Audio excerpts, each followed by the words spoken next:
Another, President Obama trying to blame the media now for his low poll numbers. At a fundraiser this week where he touted a rebounding economy, he reportedly said, quote, "The press and Washington, all it does is feed cynicism. Most of you don't know the statistics I just gave you, and the reason you don't know them is because they elicit hope." And that's not what we hear about. We hear about phony scandals, and we hear about the latest shiny object, and we hear about how Washington will never work. This as New York Times reporter James Risen is speaking out. He says he's been targeted by the White House for years in an attempt to get information about sources for a book he wrote. At a recent speech, Risen reportedly saying, "I think Obama hates the press. I think he doesn't like the press, and he hates leaks." Andrea? I think the president doesn't like anybody who criticizes him, whether you're in the media or whether you're not, or whether you're a conservative group. We just mentioned the IRS scandal. You know, it's never a successful strategy to criticize people who buy ink by the barrel. That's the old campaign saying. It really isn't.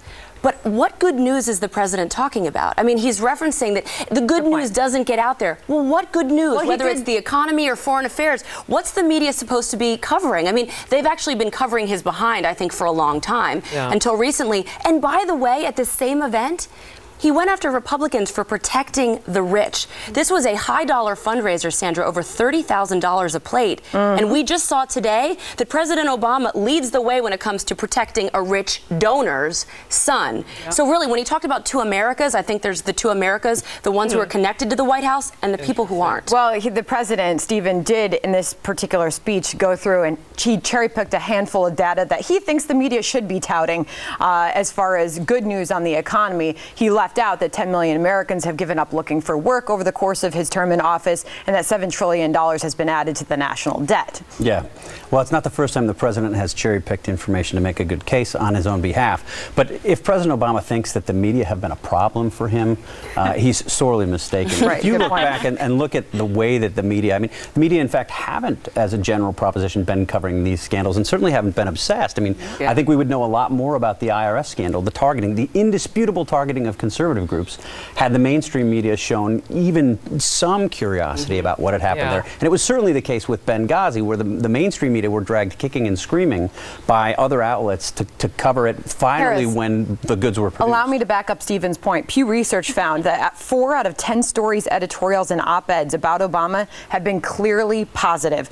2 out of 10 were positive for Bush. Well, and so that's what's positive. I want to talk about what's missing. Have you noticed, since his numbers have come down in polling, the Media Research Center has looked at this, that all the stories about polling, about the president's approval and disapproval, have vanished from the 3 major, what I call the alphabet soup networks, ABC, CBS, NBC.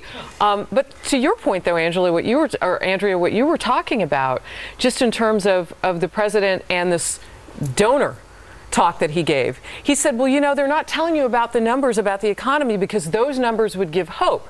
Again, he's talking to people who paid $1,000 a ticket to sit there. They don't need financial hope. So who's he preaching to? Yeah, he could read The Cat in the Hat to that group, and they would be dazzled. And they would love him. They would love anything. He could just sit up there and go, and they'd go, wow. What he's also saying, though, is that people are a bunch of dummies. He's saying that you're too stupid to realize that you're out of work. So he thinks people are sitting and looking at statistics. They don't need to look at statistics. They've been looking for jobs and can't find them for how many months. We in the media are pretty stupid, too. Yeah, everybody's just sitting by, waiting like lemmings to smelt. Yeah. Waiting for him to deal out whatever he wants us to say, and it doesn't work like that. Well, there's some evidence that for that. Well, it's all the media's fault, that's for sure.